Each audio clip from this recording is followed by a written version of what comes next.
ನಿಗೂಢ ಮತ್ತು ರಹಸ್ಯವಾದ ಜಾಗಗಳ ಶೋಧನೆಯ ಮೇಲೆ ನನಗೆ ಇನ್ನಿಲ್ಲದ ಕುತೂಹಲ ಇದೆ. ಅವುಗಳನ್ನ ಹುಡುಕುತ್ತಲೇ ನನ್ನ ಪ್ರಯಾಣ ಇಲ್ಲಿವರೆಗೂ ಬಂದಿದೆ. ಇದೇ ರೀತಿ ಸಮುದ್ರ ಲೋಕದ ವಿಜ್ಞಾನ ತಂತ್ರಜ್ಞಾನಗಳಿಗೂ ಸವಾಲಿಸಿದು ಪ್ರಪಂಚವನ್ನ ತಲ್ಲಣಗೊಳಿಸಿರೋ ಒಂದು ಜಾಗದ ಹೆಸರು ನನ್ನ ಕಿವಿಗೆ ಬಿತ್ತು.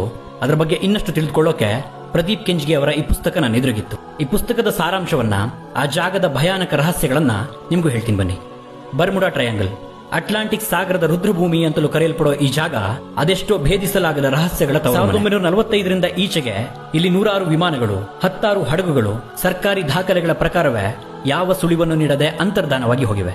ಇವುಗಳಲ್ಲಿದ್ದ ಸಾವಿರಾರು ಜನರ ಮೃತದೇಹಗಳು ಸಿಗದಂತೆ ಮಾಯವಾಗಿ ಹೋಗಿದ್ದಾರೆ. ಮರೈನ್ ಸಲ್ಫರ್ ಕ್ವೀನ್ ಎನ್ನುವ 450 ಅಡಿ ಉದ್ದದ ಹಡಗು, USS ಸೈಕ್ಲೋಪ್ಸ್ ಎನ್ನುವ 19,000 ಟನ್ ತೂಕದ ಹಡಗು ಈ ನಾಪತ್ತೆಯ ಪಟ್ಟಿಯಲ್ಲಿದ್ರೆ, ಅದೆಷ್ಟೋ ಅನಾಥ ಹಡಗುಗಳು ಈ ಜಲಪ್ರದೇಶದಲ್ಲಿ ಮನುಷ್ಯರ ಕಳೆಬರದ ಜೊತೆಗೆ ತೇಲುತ್ತಿರ್ತವೆ. ಯುದ್ಧಾಭ್ಯಾಸಕ್ಕೆ ತೆರಳಿ ಹಠಾತ್ತನೆ ಮರೆಯಾದ 5 ವಿಮಾನಗಳು, ಅವುಗಳ ರಕ್ಷಣೆಗೆ ತೆರಳಿದ ಮಾರ್ಟಿನ್ ಮರೈನರ್ ಎನ್ನುವ ಮತ್ತೊಂದು ದೈತ್ಯ ವಿಮಾನ ಕೆಲವೇ ಗಂಟೆಗಳಲ್ಲಿ ಮರೆಯಾಗಿದ್ದು, ನಂತರ ಅವುಗಳ ಸಣ್ಣ ಸುಳಿವು ಸಿಗದೆ ಹೋಗಿದ್ದು ಈ ರಹಸ್ಯ ಜಾಗದ ಕಾಣದ ಕೈಗಳ ಕೆಲಸಕ್ಕೆ ಸಾಕ್ಷಿಯಾಗಿದ್ರೆ, ಅದೆಷ್ಟೋ ವಿಮಾನ ಮತ್ತು ಹಡಗುಗಳು ಯಾವುದೋ ಅದೃಶ್ಯ ಸುರಂಗದೊಳಗೆ ಹೊಕ್ಕಂತೆ ಭಾಸವಾಗ್ತಿದೆ ಅಂತ ರೇಡಿಯೋ ಸಂಕೇತಗಳನ್ನು ನೀಡಿ ಮಾಯವಾಗಿ ಹೋಗಿದ್ದಾವೆ. ಮೀಥೇನ್ ಗುಳ್ಳೆಗಳ ಸ್ಫೋಟದಿಂದ, ಟೈಡಲ್ ಅಲೆಗಳಿಂದ, ಅತಿಯಾದ ಗುರುತ್ವಾಕರ್ಷಣ ಶಕ್ತಿಯಿಂದ, ಸಮುದ್ರದ ರಾಕ್ಷಸ ಪ್ರಾಣಿಗಳಿಂದ ಹೀಗಾಗಿರಬಹುದು ಅನ್ನೋ ವಾದಗಳಿದ್ರು ಅದ್ಯಾವುದಕ್ಕೂ ಸ್ಪಷ್ಟ ಸಾಕ್ಷಿಗಳಿಲ್ಲದೆ ದಿನದಿಂದ ದಿನಕ್ಕೆ ಟ್ರಯಾಂಗಲ್ ಆಫ್ ಡೆತ್ ಅಂತಲೂ ಕರೆಯಲ್ಪಡೋ ಈ ಜಾಗ ನಿಗೂಢವಾಗಿ ಹೋಗ್ತಿದೆ.